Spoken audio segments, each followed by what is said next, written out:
Good morning, everybody. It's your favorite aspiring revolutionary here, a wandering author, reminding you that we are all the authors of our own lives. As always, my message remains the same: spend less, live more, earn your freedom with frugality. And today we are going to talk about the reign of Nero, who succeeds Claudius.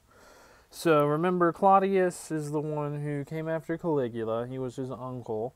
And he starts his reign out by invading the Isles of Britain. So let's go ahead and begin. So Claudius invaded the Isle of Britannia with spectacular success. 40,000 men landed with Aulus Plotius midway through AD 43, and not long after they won a pitched battle against Caraticus and the Cataluvians' main field army. The newly crowned emperor would accept the surrender of 11 British kings at Colchester following their defeat. This event marked one of his primary claims to legitimacy, and his regime would exploit it throughout his reign.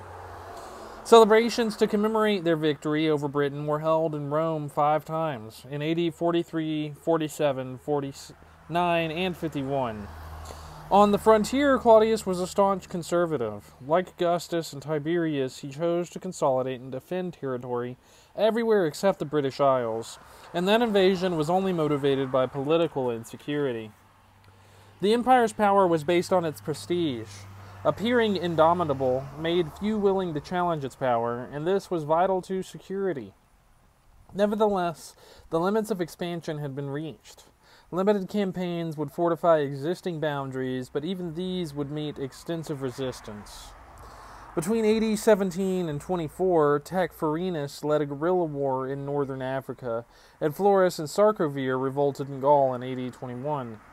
Leadership for these excursions often came from marginal elements in the Roman elite who felt left out by the masters of the realm. Though Tiberius had been a moderate with his governors, things often looked much different when it was time to pay taxes. Fear ruled, and fear was built on prestige. Prestige was dependent on victory, and taking the army beyond the walls of the frontier meant risking defeat. Overexploiting Roman citizens risked a revolt at home, the diversion of resources to internal security, and overextension.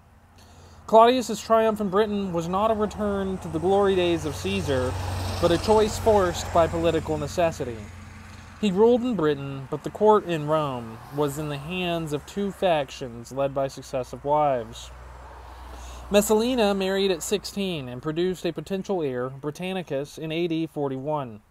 As a result of her reckless schemes and an ill-thought affair, she was destroyed by her enemies. They were arrested and executed by the guard. Then Agrippina became the second wife of Claudius, and she was far more subtle, as she moved to secure the throne for her son in favor of Britannicus, Lucius Domitius Ahenobarbus.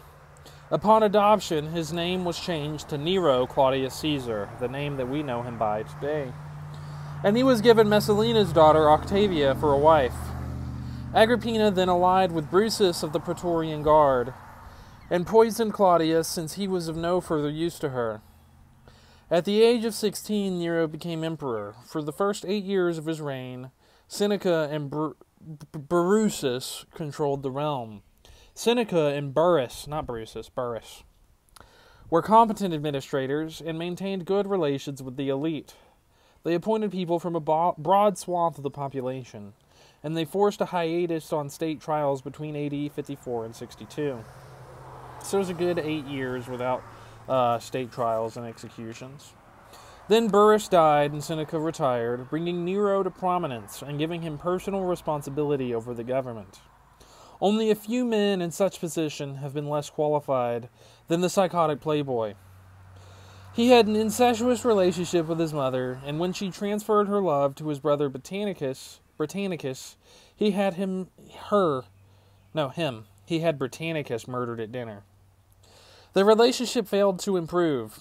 He imagined her scheming, and he dispatched a kill squad to her villa in AD 59.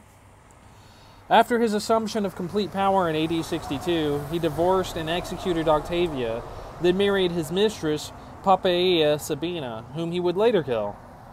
Simultaneously, he elevated Gaius Ophonius Tigellinus to the head of the Praetorian Guard, and these three dominated the court and devoted it to indulgence and spectacle. We can see his addiction in practice at the Olympics of 67 AD, where Nero awarded himself all 800 prizes. And since the Greeks were such great sports about the whole ordeal, taxation was abolished in the entire province. Romans were unhappy as they watched the courts commit themselves to the retention of power, amassing of personal wealth, and pursuit of pleasure. The Roman tradition of civilization was made a mockery, yet it was threats to the elite's property and imperial integrity that led to the downfall of their regime.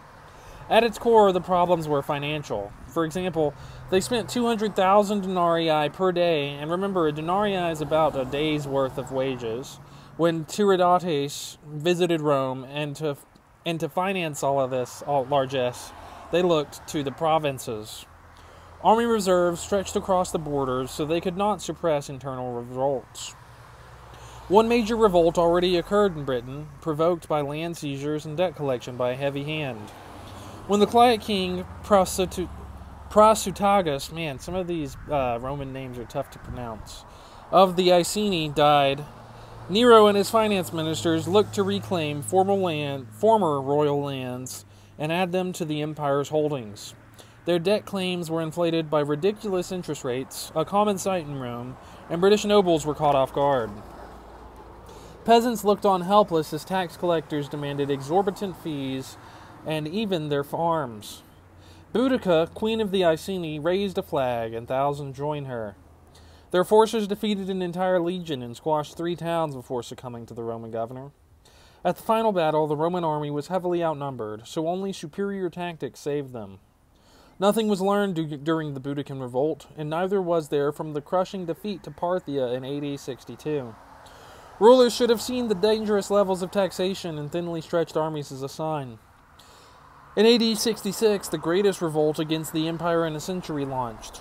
The Jewish historian Josephus tells us that Gisius Florus was fighting a tax strike when he demanded 100,000 denarii from the temple. Demonstrators resisted his troops, and a full-blown massacre ensued, so he abandoned the city.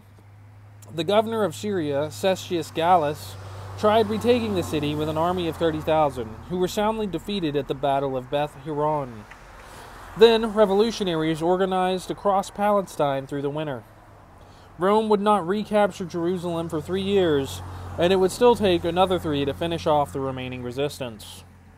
At the final siege in Jerusalem, 25,000 freedom fighters stood their ground against 60,000 soldiers of the empire for 5 months. Pockets of resistance continued throughout the region until AD 73, when the Romans discovered a suicide pact at Masada. The death of Nero had already occurred, and with him the death of the Julio-Claudian dynasty. The Boudican revolt and Jewish revolution occurring so close together, signaled the Roman elite of underlying regime problems. An eccentric court and growing corruption let them know changes had to be made if they wished to preserve the empire. Fires consumed the city of Rome in AD 64, and Christians were targeted to divert suspicion away from the government itself. They used the charred ground to build a ghastly new palace, around 2 or 3 times larger than the Vatican is today. The emperor even included a statue of himself as Apollo, the sun god. A plot was discovered in AD 65 to overthrow the tyrant, and state terror revived in anticipation. Corbulo, the realm's greatest contemporary general, committed suicide in AD 67 as a consequence. The emperor went on a new tour of Greece shortly afterward, and another plot formed. Generals and provincial governors partook this time. When Nero returned in AD 68, he learned that the governor Vindex was revolting with support from the natives of Gallia Lugdunensis, which is kind of like southern France. As a Gaul, Vindex was ineligible for the throne, so he asked Servus Sulpicius Galba of Spain to accept the honor. Galba's revolution failed in battle when troops from the Rhineland defeated him, and he retreated to the province's interior. Nero did not recognize the gravity of the situation and did not act, and the Roman commander of Africa declared for Galba, followed by the Senate. They said Nero was an outlaw. He ran away and committed suicide with rebel troops in hot pursuit.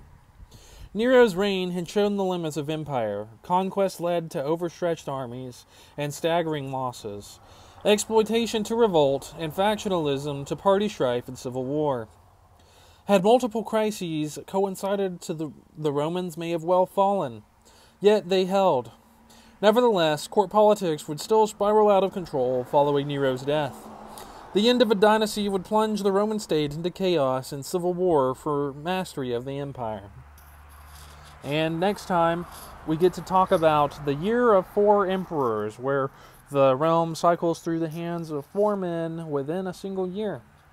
Obviously, the death of Nero does not mean that things are going to calm down for the people that wish to control everything. Anyways, that is all I have for you guys today. This is a wandering author here, reminding you that we are all the authors of our own lives. As always, my question to you remains the same. What are y'all doing in order to inspire, uplift, and empower your local community today? Because this world isn't changing unless we all do our part, and you can count on me to do mine daily. Till next time, God bless.